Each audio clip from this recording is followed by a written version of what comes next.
Hello বন্ধুরা, আসসালামু আলাইকুম রহমতুল্লাহ। আজকে তোমাদের সাথে শেয়ার করব একটি ডিম বোনা রেসিপি। ফার্স্টেই হচ্ছে আমি তেল দিয়ে দিলাম। তেল দেওয়ার পর কিছুক্ষণ ভালোভাবে নাড়াচাড়া করে নিব। আমরা তেলটা যতক্ষণ না সিদ্ধ হবে, যতক্ষণ না গরম হবে, ততক্ষণ পর্যন্ত আমরা এটা নাড়াচাড়া করতে থাকবো। গাইস দেখো, আমি এখানে আলু আগে সিদ্ধ করে এখানে আমি মতিয়ে নিয়েছি এবং চেটকে নিয়েছি। এটা করার পর আমরা এখন ডিম সিদ্ধ বসিয়েছি। ডিমটা আমি আগে থেকেই গাইস আমি সিদ্ধ করে নিয়ে রেখেছি। এবার হচ্ছে ময় মশলা দিয়ে এটাকে মাখাবো। গাইস আমি পেঁয়াজগুলো এখানে কেটে রেখে দিয়েছি। এখন হচ্ছে পেঁয়াজগুলো আমি এখন কড়াইতে দিয়ে দিব। তো যারা যারা এইটা বুঝতে সমস্যা হচ্ছে তারা কিন্তু কমেন্টে বলবা, আমি তোমাদের বোঝার সুবিধার্থে আবারও ভিডিওটি আপলোড। গাইস এখন হচ্ছে আমি হচ্ছে এইগুলো দিয়ে দিতেছি। তো আমি হচ্ছে ভালোভাবে এটাকে দিয়ে দিলাম। গাইস এখন হচ্ছে কড়াইতে আমি হচ্ছে নাড়াচাড়া দিব। তেলটা একটু কমায় দেওয়ার চেষ্টা করবা, নাহলে কিন্তু বেশি দিয়ে দিলে কিন্তু পেঁয়াজটা পুড়ে যাবে এবং বেশি তেল হয়ে গেলে কিন্তু ডিমটা খেতে একদম ভালো লাগে না। এখন আমি এটাকে একদমই ব্রাউন করে ভেজে নেওয়ার চেষ্টা করব। ব্রাউন করে ভেজে নেওয়ার চেষ্টা করব। এবার ব্রাউন করে ভেজে নেওয়ার আগে আমরা একটা মশলা তৈরি করি, এটা ভাজা হতে হতে। তো গাইস আমি এখন দিয়ে দিচ্ছি কিছুটা হলুদ। এতটুকু পরিমাণ হলুদ দিলে যথেষ্ট। হলুদ দেওয়ার পর তোমরা এটাকে ভালো করে মাখায় দিব। কিন্তু আমরা হচ্ছে আমি কড়াইতে কোনো হলুদ দিব না। আমি এখানে আগে থেকেই আমি ভালো করে মাখায় নিচ্ছি। এখন যদি ভিতরে ঢোকার জন্য সুবিধার্থে আমরা এখানে কানা করে নেব। তো তোমরা চাইলে কানা করে নিতে পারো। আমি কানা করে নিচ্ছি না, আমি হচ্ছে কেটে রেখেছি আগে থেকেই। দেখো আমি তোমাদের সুবিধার্থে একটা কেটে দেখাচ্ছি। এইভাবে করে আমরা হচ্ছে প্রতি পিস হচ্ছে এইভাবে কেটে নিব। প্রতি সাইডে এভাবে আমি কেটে দিতেছি। তো গাইস আমি তোমাদের দুইটা করে দেখাই, বাকিগুলো সব এভাবেই তোমরা কেটে নেবা।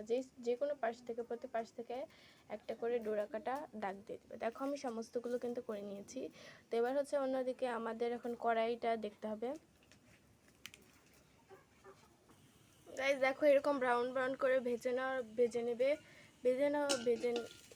নেওয়ার পরে আমি এটা হচ্ছে কড়াই থেকে আমরা এখন এটা তুলে নিব। চলো গাইস আমরা এটা তুলে নিই। গাইস আমি হচ্ছে এটা বাটি থেকে এটা আমরা ভালো করে নামিয়ে নিলাম। নামিয়ে নেওয়ার পর তেল আর এটা একটু ভালো করে একসাথে মিক্সিং করে নেব। এখন হচ্ছে আমাদের ডিমটাকে ভেজে নিতে হবে। তো চলো আমরা কড়াইতে ডিমটা ভেজে নিই।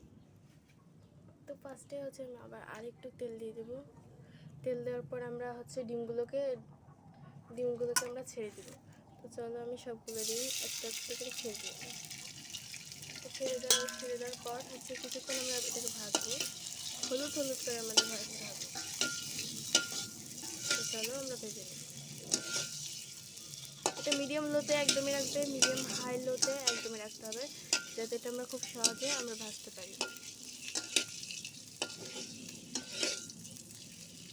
তো চলো আমরা ভেজে নিই। তাহলে বুঝতে অসুবিধা হচ্ছে, এটা হচ্ছে ডিম বোনা করছি আমরা।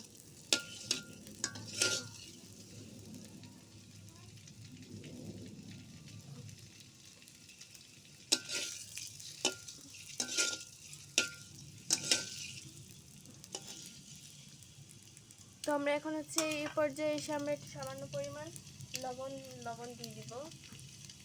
একদম কম পরিমাণ আমরা এই পর্যায়ে একদমই হালকা একটুখানি লবণ দিলাম, জাস্ট ভিতরে ঢুকলেই হয়েছে।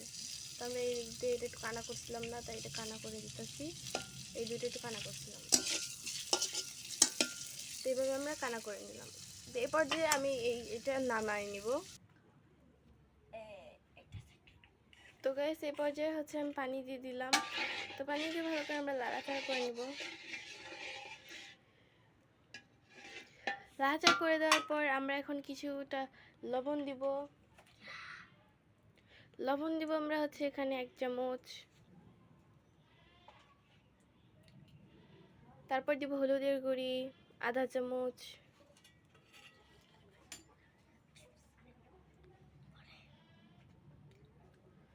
মরিচ দিব 2 চা চামচ।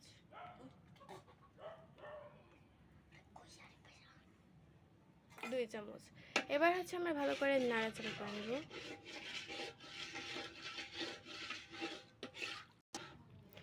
গাইস এখন হচ্ছে আমরা ভালো করে এটাকে করে মিশিয়ে নিব।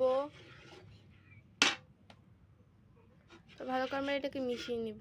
এখন এটাকে কিছুক্ষণ জাল করতে থাকবো। জাল জাল হতে হতে এই পর্যায়ে আমরা একটা নতুন মশলা তৈরি করে নিব। ভালো করে আমরা মিশিয়ে নিলাম এবং এ পর্যায়ে আমরা কিছুক্ষণ নাড়াচাড়া করে নেব। নাড়াচাড়া করে নেওয়ার পর আমরা পেঁয়াজ দিয়ে দিব। এবার আমি পেঁয়াজ দিয়ে দিচ্ছি। সম্পূর্ণ পেঁয়াজটা আমরা এখানে দিয়ে দিলাম। পেঁয়াজ দেওয়ার পর আমরা ভালো করে নাড়াচাড়া করে নেব।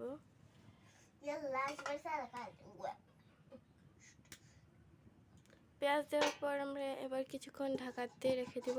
ঢাকাতে রাখা দেওয়ার পর আবার এবার আমরা ঢাকা থেকে 10 মিনিট পর তুলে দেখি কি হয়।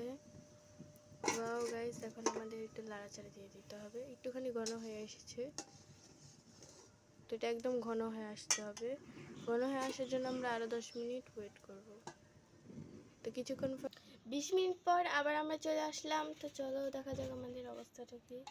এখন অবস্থাটা ঠিক এইরকম। তো আমি একটুখানি নাড়াচাড়া করে নিলাম। এবার আমরা দিয়ে দিব 1 চা চামচ গরম মশলা। 1 চা চামচ গরম মশলা দিয়ে দিলাম।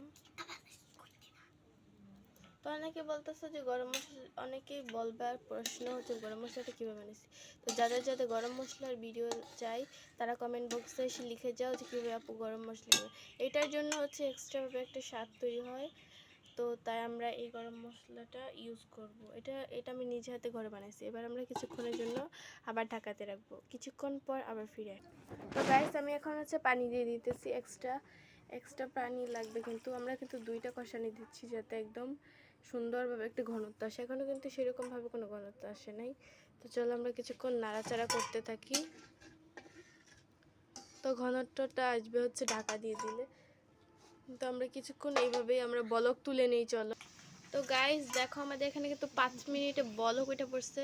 তো আমি কিন্তু একটু হাই আঁচে দিয়েছিলাম, একটু জলটা বাড়াই দিয়েছি, তাই হচ্ছে এখানে দেখো এখানে কিন্তু বলকটা ওইটা পড়ছে। তো বলক দেখো উঠতে আসে। এই পর্যায়ে আমরা আরেকবার লাড়াচাড়া করে নেব। তো লাড়াচাড়া করে নেওয়ার পর এই পর্যায়ে আরেকটু শুকানোর পর হচ্ছে আরেকটু শুকিয়ে নিই আমরা 10 মিনিট পরে। গাইস এখন আমি হচ্ছে চিড়ে রাখা কাঁচামরিচগুলো দিয়ে দিব। তো দিয়ে দিলাম চিড়ে রাখা কাঁচামরিচগুলো। এবার কিছুক্ষণ আমরা লাড়াচাড়া নেব যেন গ্রানটা একটু সুন্দর হয়।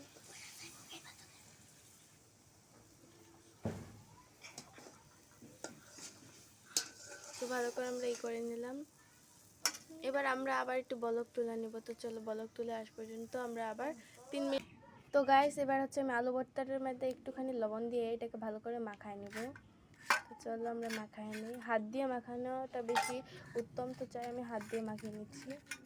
তো চলো ভালো করে আমরা মাখায় নিই। তো আমাদের মাখানো হয়ে গেছে। তো গাইস এই পর্যায়ে হচ্ছে আমাদের আলু ভর্তা মাখানো হয়ে গেছে। এবার হচ্ছে আমরা আলু ভর্তাটা দিয়ে দিই।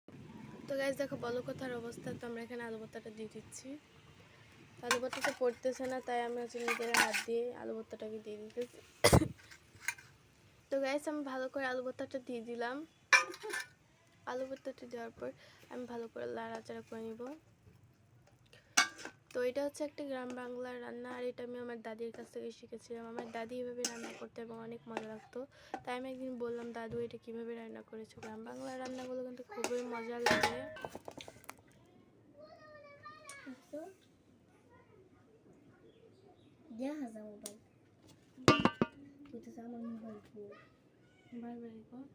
বারবার হেলবা কইছি না, সত্যি কথা বলতেছি। বারো থেকে বলছি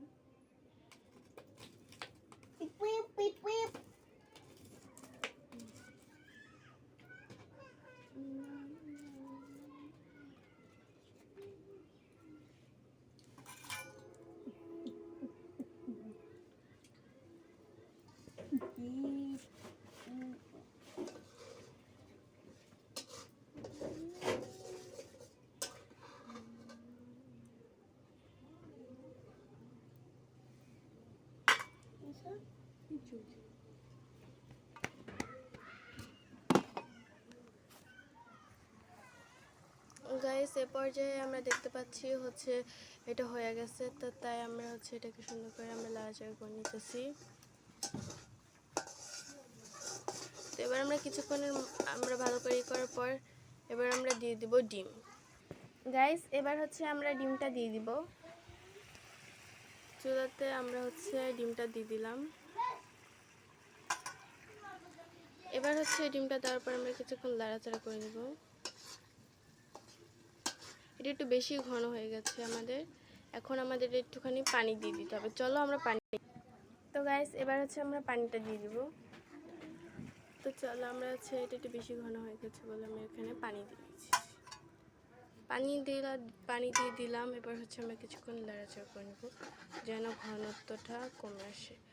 সাবধানে করতে হবে, আবার ডিমগুলো একদমই হয়ে যাবে। এবার আমরা লাস্ট একটা ঢাকা দিব, তারপর আমাদের ডিমটা কিন্তু হয়ে যাবে। লাস্ট আমরা ঢাকা দিয়ে দিলাম। তো গাইস আমাদের ডিমটা রেডি, ফাইনালি আমাদের ডিমটা এখন রান্না শেষ। তো চলো আমরা এখন উলিয়ে। তো গাইস দেখো আমাদের রান্না শেষ। তো ফাইনালি দেখো অনেক সুন্দর হয়েছে, এটা খেতে খুবই স্বাদ হয়েছে। তো তোমরা রান্না করে দেখতে পারো। তো বাই।